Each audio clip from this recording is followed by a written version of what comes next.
নমস্কার, জয় শ্রী গণেশ। স্বাগতম আপনাদের প্রত্যেককে আজকের বিশেষ পর্বের অনুষ্ঠানে। আলোচনা করছি যে রাশিটিকে নিয়ে, সেটি হলো লিব্রা অর্থাৎ তুলা। তুলা রাশির জাতক জাতিকাদের সাপেক্ষে তাদের দশম ভাব অর্থাৎ কর্কট রাশির ঘর, সেখানে রবির প্রবেশ হতে চলেছে 2026 জুলাইয়ের 15 তারিখের পর। সেখানে রবি থাকবে পাক্কা 1 মাস। আর এই 1 মাসে কি ধরনের ফলাফল আপনার জীবনে আসতে পারে সেটা নিয়েই আমাদের চর্চা।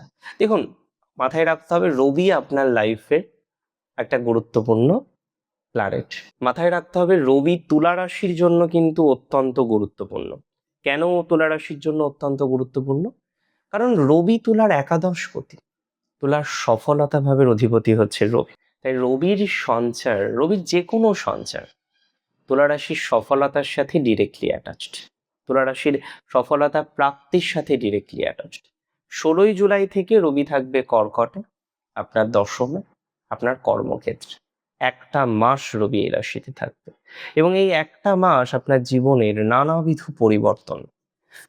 পরিবর্তনের কম্বিনেশন আমরা লক্ষ্য করতে পারবো।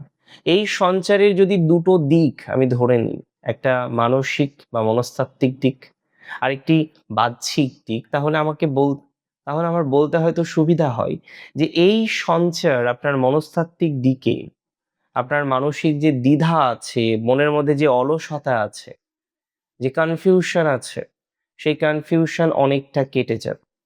আপনার অবচেতন মনে এক প্রবল উচ্চ আকাঙ্ক্ষা এবং একই সাথে আমি বলে দিচ্ছি নেতৃত্ব দেওয়ার মানসিকতাটা কিন্তু তৈরি হয়ে যায়।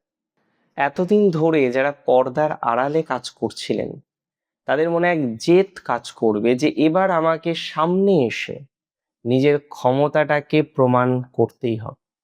একটা অদ্ভুত জেদ আপনার মধ্যে কিন্তু কাজ করতে চলেছে। তবে বাস্তবিক জগতে আমি বলে দিই, দশম ঘর জাগ্রত হওয়ায় আপনার কর্মক্ষেত্রে আপনার সিদ্ধান্ত নেওয়ার ক্ষমতা মারাত্মক বৃদ্ধিপ্রাপ্ত হবে। আপনার বস বা আপনার উচ্চপদস্থ কর্মকর্তারা আপনার কাজের মূল্যায়ন করতে বাধ্য হবেন। আপনার বস, আপনার উচ্চপদস্থ কর্মকর্তারা আপনার কাজের সঠিক মূল্যায়ন করতে সমর্থ হবেন। এবং আমি বলে দিই, যারা সরকারি কাজ নতুন করে পেতে চাইছেন, নতুন চাকরির জন্য চেষ্টা করছেন, তাদের এই সময়টা অত্যন্ত শুভ। পৈতৃক ব্যবসায় আপনার জীবনে একটা বড় টার্নিং পয়েন্ট আসতে চলেছে এবং দ্যাট ইজ ভেরি শিওর।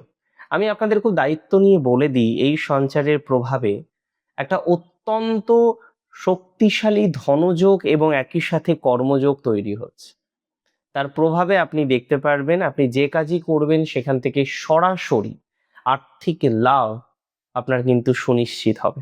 কর্মক্ষেত্রের প্রতিটা প্রচেষ্টা এবার সরাসরি আয়ে গিয়ে রূপান্তরিত হবে, অর্থাৎ কর্মক্ষেত্রের প্রচেষ্টা আপনার সফল হতে চলেছে। দেখুন, দশম ঘরের রবির একটা আলাদাই এনার্জি, একটা আলাদাই ফলাফল আছে। মাথায় রাখতে হবে, এই দশমে রবি কিন্তু দিকবল পায়। এখানে রবিদেব সিংহাসনে বসে থাকা রাজার মতো স্ট্রং। তাই তো আপনার সমাজে গুরুত্ব, প্রভাব, প্রতিপত্তি, প্রাইড অনেকটাই বাড়বে। তবে খেয়াল রাখতে হবে, রবির তেজ যেন আপনার ব্যবহারে অহংকার বা ইগো তৈরি না করে। এটা করলে কিন্তু সমস্যা। এবং রবি তো আপনার 4th হাউসে দৃষ্টি দেবে, আপনার সুখ, আপনার পরিবার, আপনার বাহন, আপনার মায়ের ঘরে। এর ফলে পারিবারিক কোনো বড় সিদ্ধান্ত বা সম্পত্তি সংক্রান্ত কাজ সফল হতে চলেছে আপনার।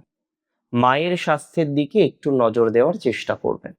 তবে পরিবারে আপনার পজিশনটা আরো বেশি স্ট্রং হবে। যারা এতদিন আপনার অ্যাকসেপ্টেন্সটাকে সেইভাবে মেনে নিত না, মানে আপনাকে সঠিকভাবে যারা অ্যাকসেপ্ট করতো না, তারা কিন্তু পুনরায় আপনাকে অ্যাকসেপ্ট করতে শুরু করবেন। দেখুন, তুলা রাশির যে জাতক জাতিকারা, তারা অনেক সময় আমি দেখেছি অপরকে খুশি করতে গিয়ে নিজেকে না আপনি অনেকটা পিছিয়ে দেন। কিন্তু সূর্যদেব আপনার কর্মের ঘরে এসে আপনাকে মনে করিয়ে দিতে চাই যে আপনার যোগ্যতা কারোর থেকে কোনো অংশে কম নয়। তাই এবার নিজের জন্য ভাবার সময় কিন্তু এসেছে।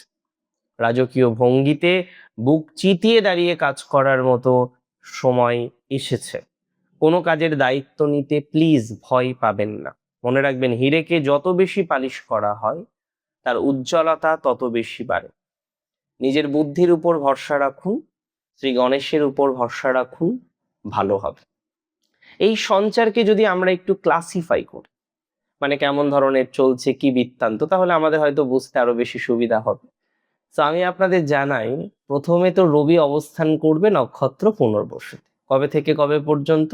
ওই ধরুন 16ই জুলাই থেকে দিন চারেক, 20 জুলাই, এই সময় রবি থাকবে আপনার দশম ভাবে।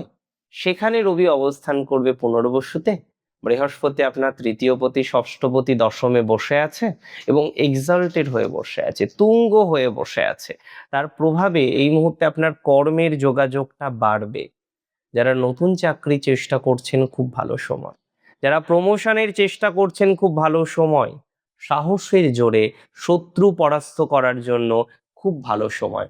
নিজের কর্মের জায়গাটাকে এবার পাকাপোক্ত করে নিতে পারবেন, প্রফেশনাল লাইফটাকে পাকাপোক্ত করে নিতে পারবেন, চাকরির জায়গাটাকে পাকাপোক্ত করে নিতে পারবেন। কিছু কিছু ক্ষেত্রে প্রমোশন সম্ভব, কিছু কিছু ক্ষেত্রে কর্মের স্টেবিলিটি আপনার জীবনে আসবে, প্রমোশনাল পজিটিভিটি আপনার জীবনে আসবে। তবে নক্ষত্র পরিবর্তন হচ্ছে রবির। ওই ধরুন 16ই জুলাইয়ের থেকে 20 জুলাই পর্যন্ত পুনর্বসু, 20 জুলাইয়ের পর থেকে 3রা আগস্ট পর্যন্ত অ্যাপ্রক্স পুষ্যাতে।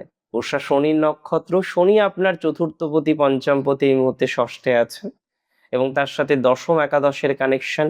এডুকেশনাল বাধা এই সময় আপনার কেটে যাবে, প্রমোশন ইনক্রিমেন্টের সম্ভাবনা দেখতে পাচ্ছি।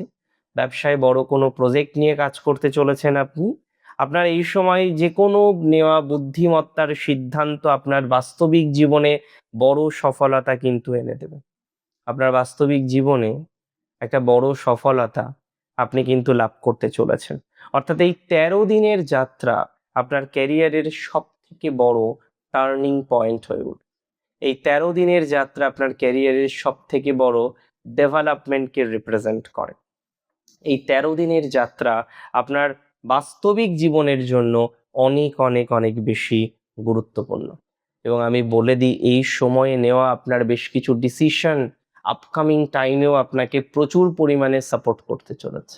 এই 13 দিন নেওয়া আপনার কোনো সিদ্ধান্ত আপনার জীবনচক্রকে অনেকটাই পরিবর্তিত করতে চলেছে। তবে বলে রাখি, অশ্লেষা নক্ষত্রের কথা। আগামী 3রা আগস্ট থেকে 16ই আগস্ট রবি থাকবেন অশ্লেষায়, আপনার দ্বাদশপতি এবং ভাগ্যপতির নক্ষত্র। যে ভাগ্যপতি ভাগ্যস্থানেই আছে। এই সময়ে বিদেশের কোনো কানেকশন আসতে পারে। এমএনসিতে যারা কাজ করেন তারা ভালো সুযোগ পাবেন, অনসাইট সেটেলমেন্টের একটা ভালো সুযোগ আপনি এই সময়ে পাবেন। ইভেন যারা বিদেশে যেতে চান, ভিসা প্রসেসিং এ আটকে যাচ্ছিলেন, তাদের ক্ষেত্রে পজিটিভিটির মাত্রাটা অনেকটা বৃদ্ধিপ্রাপ্ত হবে। তার মানে ভিসা প্রসেসিং থেকে শুরু করে বিভিন্ন রকম বিষয়ে পজিটিভিটির মাত্রাটা কিন্তু অনেকটা বৃদ্ধিপ্রাপ্ত হতে পারে। এটা দায়িত্ব নিয়ে আমি আপনাদের বলতে পারি। আমি এটাও বলছি, যারা এক্সপোর্ট ইম্পোর্টের ব্যবসা করেন, খুব ভালো সময়। দেখুন, প্রত্যেকটি মুদ্রার যেমন দুটি দিক থাকে, প্রত্যেকটি সঞ্চারের কিন্তু দুটো দিক থাকে। এই সময় কোন কোন বিষয়গুলিতে সতর্কতা রাখতে হবে সেটা বলি। উচ্চপদস্থ কর্মকর্তা বা ঊর্ধ্বতন কর্তৃপক্ষের সাথে ইগোর লড়াইয়ে যাবেন না, এটা আপনার জন্য নেগেটিভ হতে পারে। অতিরিক্ত কাজের চাপ ও স্ট্রেস এই সময় আপনার জন্য নেগেটিভ হতে পারে। তাই অতিরিক্ত কাজের দায়িত্ব না নেওয়াটাই ভালো। মানসিক চাপ বা ক্লান্তি এই সময় আপনাকে প্রচুর সমস্যার মধ্যে ফেলতে পারে। তাই নিজের শরীরের প্রতি মোটেই অবহেলা করবেন না। আমি বলে দিই, কর্মক্ষেত্রে রাগ বা উত্তেজনা কোনোভাবেই ঘরের ভেতরে এই সময় নিয়ে আসবেন না। রবির তেজের কারণে শান্তিতে যেন কোনো প্রভাব না পড়ে, সেই বিষয়ে বিশেষ খেয়াল রাখতে হবে আপনাকে। 3টে টিপস দিই। প্রথমত, প্রতিদিন সূর্য অর্ঘ্য প্রদান করুন, প্রত্যেকটা দিন। তার সাথে সাথে আপনার পিতার সাথে, আপনার মায়ের সাথে, গুরুজনদের সাথে ভালো সম্পর্ক রাখুন, তাদের পা ছুঁয়ে আশীর্বাদ যাচনা করুন। নিজের কর্মক্ষেত্রে অধীনস্থ কর্মচারীদের সাথে ভালো ব্যবহার করুন, তাতে মঙ্গল হবে। অনেক ভালো থাকুন আপনারা, সুস্থ থাকুন, স্বাভাবিক থাকুন। জয় শ্রী গণেশ।